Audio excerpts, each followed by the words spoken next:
তাওহিদ হৃদয় খেলতে না পারেন, তাহলে নুরুল হাসান সোহান এবং সাইফ হাসানের মধ্যে আসলে কাকে আপনি প্রেফার করবেন?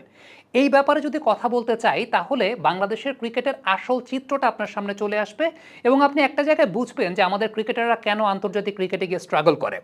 অ্যাজ অ্যান অ্যানালিস্ট আপনি যদি আমাকে ইভালুয়েট করতে বলেন, আমি কি দেখব? আমি দেখব যে আফগানিস্তান দলে যে সমস্ত বোলাররা আছেন, এই টাইপের বোলারদের এগেনস্টে কোন ব্যাটসম্যানরা সফল, কিংবা এই বোলারদের এগেনস্টে কোন ব্যাটসম্যানরা সফল। দুঃখজনক ব্যাপার হচ্ছে সাইফ হাসান কোনোদিন রাশিদ খান, নবী, মুজিব এদেরকে ওইভাবে খেলেনি নাই। নুরুল হাসান সোহান কিছু ম্যাচ খেলেছেন, কয়েকটা 4-5টা বল খেলেছেন। এখন এটা যদি আপনি ম্যাচ করতে না পারেন, তখন আপনি ম্যাচ করবেন যে ডানহাতি লেগ ব্রেক বোলার এবং বাহাতি লেগ ব্রেক বোলারদেরকে ঘরোয়া ক্রিকেটে এরা কে কেমন খেলেছেন। দুঃখজনক বিষয়টা হচ্ছে আমাদের ঘরোয়া ক্রিকেটে তো ডানহাতি লেগ ব্রেক বোলার ওইরকম নাই, বাহাতি লেগ ব্রেক বোলার তো নাই।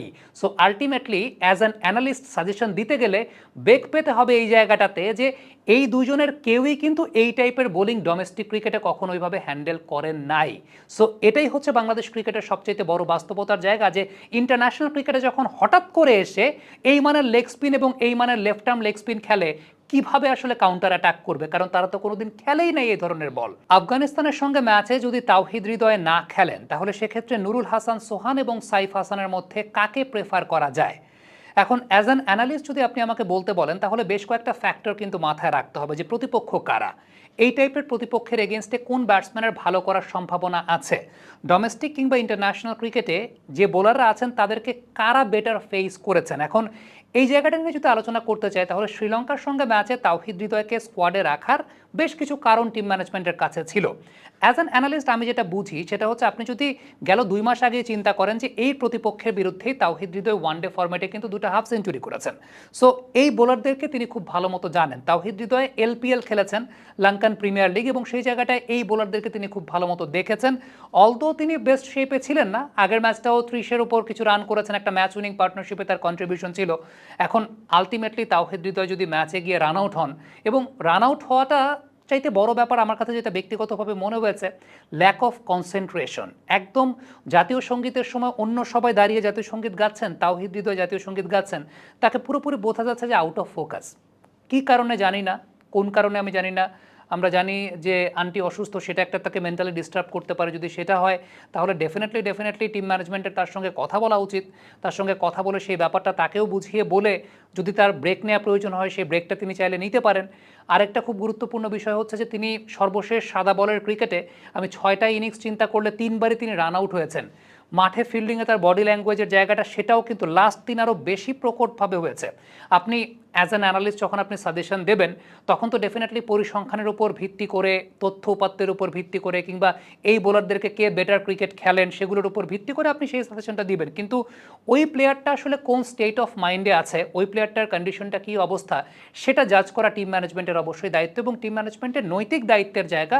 কোনো প্লেয়ার যদি সাইকোলজিক্যাল কোনো প্রকার প্রেশারে ভোগেন, এইখানে কিন্তু স্পোর্টস সাইকোলজির বিষয়টা আলটিমেটলি সবচাইতে বেশি আলোচনায় আসে, এবং সেই জায়গাটাতেই ম্যান ম্যানেজমেন্টের কাজটা কিন্তু টিম ম্যানেজমেন্টকে করতে হয়। এবারে যদি বলেন যে ঠিক আছে, তাওহিদ হৃদয়ের মেন্টাল স্টেটটা বা মেন্টাল কন্ডিশনটা যদি ওইরকম ভালো না থাকে, সাইকোলজিক্যালি তিনি যদি গেম খেলার মতো ফিট অবস্থায় না থাকেন, সেক্ষেত্রে আসলে আফগানিস্তানের সঙ্গে ম্যাচে কে আসতে পারেন। দুঃখজনক একটা বিষয় হচ্ছে, নুরুল হাসান সোহান এবং সাইফ হাসান এই দুজনের মধ্যে কেউই আফগানিস্তানের বোলারদেরকে আসলে ওইভাবে খেলেন নাই। নুরুল হাসান সোহান রাশিদ খানকে খেলেছেন, তাও সেটা মাত্র 4টা বল ফেস করেছেন রাশিদ খানের। মুজিবুর রহমানকে খেলেছেন, মুজিবুর রহমান খুব সম্ভবত খেলবেন না বাংলাদেশের সঙ্গে, গাজনফারকেই খেলানো হবে। মোহাম্মদ নবীর বেশ কয়েকটা বল নুরুল হাসান সোহান খেলেছেন, এবং সেটা 22 বল থেকে 25 রান তিনি করতে পেরেছেন, একবার আউট হয়েছেন। সাইফ হাসান এদের কাউকেই ঠিকঠাক মতো আসলে খেলেন নেই। সো এটা একটা জায়গা। আরেকটা বিষয় হচ্ছে, ধরে নিচ্ছি যে ঠিক আছে এদেরকে খেলেন নেই, কিন্তু এই টাইপের বোলারদের এগেইনস্টে আসলে কার ট্র্যাক রেকর্ড কেমন। ওয়ালটন এখন দেশের সীমানা পেরিয়ে পৌঁছে গিয়েছে 50টিরও বেশি দেশে। ওয়ালটন, ঘরে ঘরে বিশ্বজুড়ে। নুরুল হাসান সোহান বা সাইফ হাসান যাদেরকে আমরা বলি না কেন, ডোমেস্টিক ক্রিকেটে খুব বেশি লেগ স্পিনার বা লেফট আর্ম লেগ স্পিনার খেলার সুযোগ হয় না, মিস্ট্রি স্পিনার খেলার সুযোগ হয় না। তার পেছনে কারণটা কি? তার পেছনে কারণটা হচ্ছে আমাদের ডোমেস্টিক ক্রিকেটে আসলে ওই মানের স্পিনার নাই, বা ওই রকমের স্পিনার নাই। তারপর আমরা যদি একটু পর্যালোচনা করি, তাহলে নুরুল হাসান সোহান ইন্টারন্যাশনাল ক্রিকেটে লেগ স্পিনারদের বিরুদ্ধে তার গড়টা হচ্ছে 43, স্ট্রাইক রেটটা 106, এবং মোটামুটি তিনি ভালো করেছেন। যদিও 2025 সালে টি-20 ক্রিকেটে, মানে ঘরোয়া ক্রিকেটে লেগ স্পিনারদেরকে যখন তিনি ফেস করেছেন, যেহেতু গ্লোবাল এবং বিপিএল খেলেছেন, গ্লোবালেরটার পারফরমেন্সটাই সবচেয়ে বেশি উল্লেখযোগ্য হবে। 19 বল থেকে 13 রান করেছেন, 4 ইনিংসে তিনি 3বার আউট হয়েছেন লেগ স্পিনারদের বিরুদ্ধে। সাইফ হাসানের ক্ষেত্রে প্রবলেমের জায়গায় ইন্টারন্যাশনাল ক্রিকেটে কোনোদিন লেগ স্পিনার কিংবা লেফট আর্ম লেগ স্পিনার কাউকেই তিনি কোনোদিন খেলেন নাই, কিন্তু এই বছরটাতে আমরা যদি তার ডোমেস্টিক ক্রিকেটের ট্র্যাক রেকর্ডটা একটু লক্ষ্য করে দেখি, তাহলে যে বিষয়টা দেখব সেটা হচ্ছে সাইফ হাসান এই বছরটাতে ডোমেস্টিক ক্রিকেটে লেগ স্পিনার 13 বল থেকে 25 রান করেছেন, একবার আউট হয়েছেন, স্ট্রাইক রেটটা 192 এবং অ্যাভারেজটা 25। এখন ফ্যাক্টর জায়গা হচ্ছে দুজনের কেউই, আমি যে পরিসংখ্যানটা দিলাম, দুজনের কেউই আফগানিস্তানে যে টাইপের বোলার আছে কিংবা যেই মানের বোলার আছে এদের বিরুদ্ধে কখনোই এক্সপোজড হন নাই ওইভাবে, বা এদের বিরুদ্ধে আমরা কখনো ওইভাবে দেখি নাই। সোহানকে কিছুটা দেখেছি, সোহান ইন্টারন্যাশনাল ক্রিকেট 2022 পর্যন্ত ইন্টারন্যাশনাল টি20 খেলেছেন এবং লেগ স্পিন কিংবা লেফট আর্ম লেগ স্পিন কিছুটা তাকে মোকাবেলা করতে দেখেছি, কিন্তু তারপরও সেটা খুব বেশি কনভিন্সিং কোনো কিছু না।